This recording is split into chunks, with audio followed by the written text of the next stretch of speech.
बिस्मिल्लाहिर्रहमानिर्रहीम अस्सलाम वालेकुम नाज़रीन, मैं राना उज़ैर हूँ। 29 अक्टूबर 2025 बुध का दिन। पाकिस्तान भारत के बॉर्डर से अब तक की सबसे बड़ी ब्रेकिंग न्यूज आ रही है कि एक और फिजाई झड़प। एक फिजाई झड़प तो आपने 9 और 10 मई को देखी थी, जब पाकिस्तान की एयरफोर्स ने 6 से 7 भारतीय तैयारे, जिसमें राफेल तैयारे भी मौजूद थे, उनको जमीन बोस कर दिया था, उनको गिरा दिया था, उनको तबाह बर्बाद कर दिया। तो इस सारी सिचुएशन के अंदर अब एक और फजाई झड़प होने जा रही है। पाक फजाइया और भारतीय फजाइया एक दूसरे के आमने सामने आकर खड़े हो गए हैं। खबरें बहुत तशवीशनाक हैं। बॉर्डर से ताजा तरीन तफसीलात आपके सामने रखनी है कि पाकिस्तानी पायलट्स ने राफेल तैयारों का कंट्रोल अपने हाथ में ले लिया है। ये वही राफेल तैयारे हैं जिन्हें पाकिस्तान ने पहले मार गिराया था। अब पाकिस्तानी पायलट्स के हाथों राफेल तैयारे आ गए हैं। ये मामला क्या है, क्या होने जा रहा है, इस हवाले से मुकम्मल डिटेल्स आपके सामने रखनी है कि इस सारी सिचुएशन के बाद भारतीय मीडिया के ऊपर इस वक्त सख्त आ रही है। उन्होंने रो रो कर आसमान सर पर उठा लिया है। अब दूसरी अहम खबर आ रही है, क्योंकि पाकिस्तान के खिलाफ 2 फ्रंट वार खोल दिया गया। अफगानिस्तान और भारत मिलकर पाकिस्तान पर एक हमले का प्लान कर रहे थे। अब बिल आखिर वो हमला हो गया है। भारतीय तैयारों की, जंगी तैयारों की और भारतीय फोर्सेस की अफगानिस्तान में एंट्री हुई है, वो अफगानिस्तान में उतरे हैं। ये क्या मामला है, इस वक्त अफगानिस्तान की सूरत हाल क्या है, इस हवाले से भी कुछ एक्सक्लूसिव डिटेल्स हैं, वो आपके सामने रखना बहुत जरूरी है। और पाकिस्तान पर पहला हमला भी हो चुका है, पहला बड़ा हमला। और इस हमले में किसको टारगेट किया गया? पाक फौज को जनाब टारगेट किया गया है। सूरत हाल क्या बनी है और किन इलाकों पर यह पहला हमला हुआ है, इस हवाले से भी कुछ इंपॉर्टेंट डिटेल्स हैं जो आपके सामने वन बाय वन रखी जाएंगी। आगे बढ़ने से पहले आप सबसे दरख्वास्त के चैनल को आपने लाजमी सब्सक्राइब करना है, वीडियो को लाइक करें, शेयर करें, कमेंट सेक्शन में पाकिस्तान जिंदाबाद, पाक फौज जिंदाबाद का नारा लगाना मत भूलिएगा। जनाब, सबसे पहले तो पाकिस्तानी जो प्यारे हैं, वो आप जानते हैं कि हमने हमारे पायलट्स हैं राफेल तैयारों को जमीन फोर्स कर दिया था। ऑपरेशन बिलाल मरसूस को लॉन्च किया गया, फजर के वक्त ये ऑपरेशन होता है और वो सारी कहानी तो आपके सामने है। लेकिन इस वक्त भारत जो है वो जंग की तैयारियां कर रहे हैं, जहां पर एक जानिब तो राजनाथ सिंह अपनी कौम को कह रहे हैं कि आप जंग के लिए तैयार रहें, इंडिया एक और लंबी जंग में उतरने जा रहे हैं। इंडियन फौजें पाकिस्तानी बॉर्डर से करीब पहुंच गई हैं, तकरीबन 30,000 के करीब जो इंडियन फौजें हैं पाकिस्तानी बॉर्डर के ऊपर डिप्लॉय कर दी गई हैं। दूसरा, इनकी तीनों फोर्सेस, बहरिया, इनकी फजाइया और इनकी बड़ी फौज जो है पाकिस्तानी बॉर्डर से करीब आकर राजस्थान में भी नौटम जारी हुआ, वहां की फजाई हदूद बंद है और वहां पर अपनी मिलिट्री एक्सरसाइजेस कर रही है और किसी भी वक्त पाकिस्तान पर एक बड़ा हमला लॉन्च किया जा सकता है। मैं ये नहीं कह रहा कि हमला आज है, कल है, ये एक दिन बाद भी हो सकता है, ये अगले घंटे भी हो सकता है, ये 10 दिन के बाद भी हो सकता है, ये 15 दिन के बाद भी हो सकता है। लेकिन भारत ने ये काम करना है। और ये क्यों करना है? क्योंकि बिहार का इलेक्शन करीब है और उनका जो नैरेटिव था एंटी पाकिस्तान, जो हमेशा से वो जंग का नैरेटिव बनाते थे, पाकिस्तान पर अटैक करते थे, वोट हासिल करते थे, अवाम के जज्बात से खेलते थे। और आपने देखा कि ऑपरेशन मार के हक में पाक फौज और पाक फजाइया ने भारत की नींदें हराम कर दी, राफेल तैयारे गिरा दिए और पूरी की पूरी भारतीय कौम अपनी बीजेपी से यही सवाल पूछ रही है कि जनाब आपके कितने तैयारे गिरे। जवाब आता है कि हमारे तो क्यों तैयारे नहीं गिरा, लेकिन 6-7 तैयारे तो गिरे। कि जब यूएस प्रेसिडेंट की बात कर रहे हैं कि 7 जो पिन पैक और न्यू जो एयरप्लेन थे, एयरक्राफ्ट थे भारत के, पाकिस्तान ने उनको मार गिराया था। तो भारत ये सवाल पूछता है अपनी गवर्नमेंट से, अपनी सरकार से कि आपने कितने तैयारे मार गिराए। अब उस सवाल को काउंटर करने के लिए मोदी जो है वो अपनी फौजियों को उन्होंने हाईलाइट रहने का हुक्म दे दिया है। भारतीय वज़ीर आज़म ने कहा कि आप किसी भी वक्त मैं आपको ऑर्डर करूंगा और आपने पाकिस्तानी बॉर्डर के ऊपर जो है अटैक शुरू करते रहे।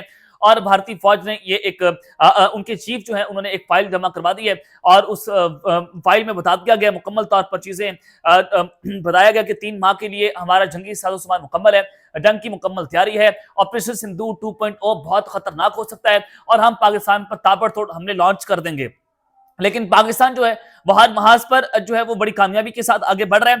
तो सारी सिचुएशन में मैं जब आपको कह रहा हूं कि एक और फिजाई झड़प हुई है और पाकिस्तान की पायलट्स ने राफेल तैयारों का कंट्रोल संभाल लिया है, तो खबर ये आ रही है कि India is concerned as France selling Rafale to Qatar and UAE where Pakistani pilots are deployed for mutual training. Report के इंडिया जो है वो तशवीश का इजहार कर रहा है, क्योंकि फ्रांस ने यह फैसला किया कि वो अपने राफेल तैयारे कतर को भी बेचेगा और अब वो यूएई को भी बेचने जा रहा है, जहां पर पाकिस्तानी पायलट्स को डिप्लॉय किया गया और वो वहां पर उनके एयरफोर्स को ट्रेनिंग देंगे और राफेल तैयारे अब पाकिस्तानी पायलट्स उड़ाने जा रहे हैं। अब सवाल ये उठता है कि पहले भी हमें पता है कि राफेल से हमने कैसे निपटना है, क्योंकि हमारे पास पहले ये एक्सपीरियंस मौजूद है ऑपरेशन मार का हक में कि हमने भारत के त्यारे मार गिराए, राफेल त्यारों को गिराया, जो दुनिया की एक बेहतर टेक्नोलॉजी समझा जाता है।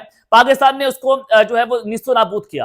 अब पाकिस्तान के पायलट्स खुद उसको चलाएंगे और खुद उसका मुआयना करेंगे, फिर उनको दूसरे पायलट्स जो हैं उनको ट्रेनिंग देंगे। तो इस सारी सिचुएशन में पूरे की पूरे भारत में इस वक्त सख्ता तारी हो गया। पूरे का पूरा भारत इस वक्त शोक के अंदर मुब्तला है कि आखिर पाकिस्तान ने क्या ऐसा दुनिया को पिला दिया है कि इसके बाद यूएस के प्रेसिडेंट से लेकर फ्रांस तक और रशिया तक भी अब पाकिस्तान के गीत गाता हुआ आपको दिखाई दे रहा है। चाइना और रशिया ने भी पाकिस्तान के साथ खड़े होने का ऐलान किया और रशिया के साथ जो डिफेंस कॉपरेशन होने जा रही थी और 10 मजीद S-400 इंडिया ने रशिया से लेने थे और रशिया ने उस डील को भी डिले कर दिया है।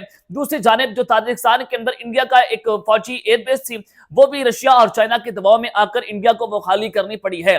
तो जनाब आप डॉट से डॉट्स कनेक्ट करें। इस वक्त जब भारत जो है पाकिस्तान पर अटैक करने जा रहा है तो पूरी दुनिया ने भारत को सफारती सतह के ऊपर तनहा कर दिया, अकेला कर दिया और ये पाकिस्तान की एक बहुत बड़ी कामयाबी भी समझा जा रहा है कि पाकिस्तानी पायलट्स जो हैं उनका कंट्रोल जो राफेल तैयार है उनका कंट्रोल पाकिस्तानी पायलट्स के पास आया।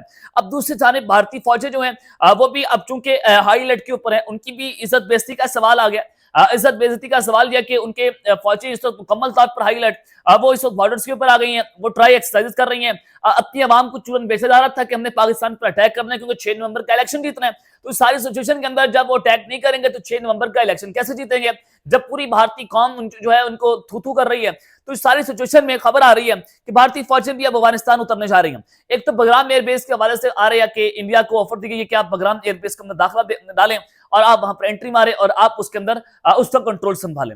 ये अफगानिस्तान के सोर्सेज क्लेम कर रहे हैं। दूसरी जानिब अब इंडिया की जो एयरफोर्स का बोइंग C-17 ग्लोब मास्टर 3 एक ट्रांसपोर्टर त्यारा है, उसने अफगानिस्तान के जो एयरपोर्ट है वहां पर लैंडिंग की है और ये ट्रांसपोर्टर त्यारा वहां पर क्या कर रहा था, नंबर 1।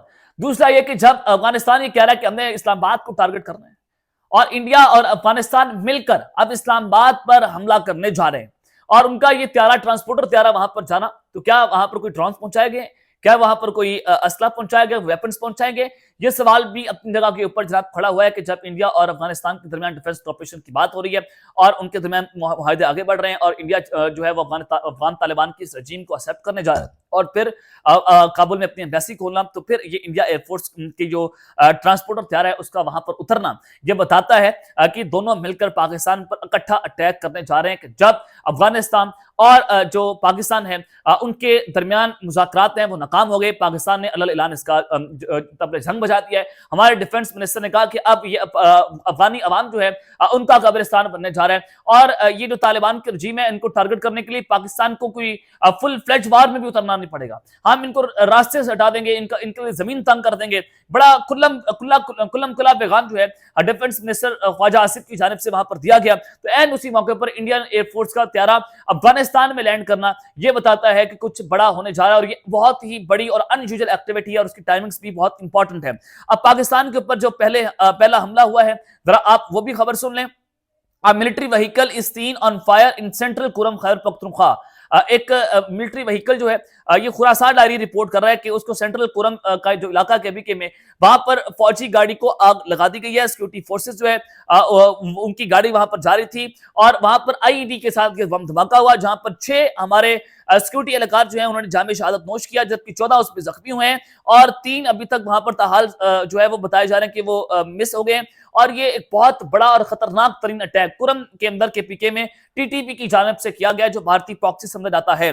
तो ये एक बड़ा खतरनाक तरीन अटैक्स होना शुरू हुए हैं और पाक फौज की जानिब से भी इस वक्त मुकम्मल तौर पर उसका जवाबी वार किया जा रहा है और शदीद जंग जारी है कुरम के अंदर सिक्योरिटी फोर्सेस और टीटीपी दहशतगर्दों के दरमियान। जो जराए बता रहे हैं सिक्योरिटी फोर्सेस ने एक चेक पॉइंट जो है वो स्टैब्लिश की है जिसको टेम्पररी चेक पोस्ट कहा जा रहा है और ताकि जो हाईवे है जो ट्रूप्स की मूवमेंट है उसको इंश्योर किया जाए, उसको सेव किया जाए और सोल्जर्स जो हैं वो इस वक्त अपने उस चेक पोस्टों के अंदर तैनात कर दिया गया और खारजियों की कुछ सस्पिशियस मूवमेंट्स जो हैं उनको भी नोटिस किया गया और इस वजह से जो आईईडीज का धमाका हुआ है और हमारी जो मिलिट्री व्हीकल की गाड़ी को जलाया गया है उसमें आईईडी बम धमाका किया गया, उसमें 6 फौजी एहलकार या हमारे जो सिक्योरिटी एहलकार हैं वो भी शहीद हुए हैं। अब पाकिस्तानी फौज के जो एहलकार हैं उनको फौरी तौर पर इस ऑपरेशन को लॉन्च करने का हुक्म जारी कर दिया गया। अब टीटीपी के खिलाफ जो कुरम का इलाका है वहां पर दहशतगर्दों के खिलाफ जो है ऑपरेशन को लॉन्च किया गया है। अब पाक फौज जो है वो इसकी भरपूर जवाबी कार्रवाई कर रही है और इनको मुंह तोड़ जवाब दिया जाएगा। और अगर हालात मजीद खराब होते हैं तो हम फिर मजबूर हो जाएंगे कि पाकिस्तान जो है वो कंधार में तालिबान की रजीम जो है उनके ठिकानों को भी तबाह बर्बाद कर दे। ये भी फैसला हमारी मिलिट्री एस्टैब्लिशमेंट जो है वो कर चुकी है। अब तक के लिए इतना ही, अपना ख्याल रखिएगा और इस लाजमी है रखने लाने के बाद पाकिस्तान जिंदाबाद।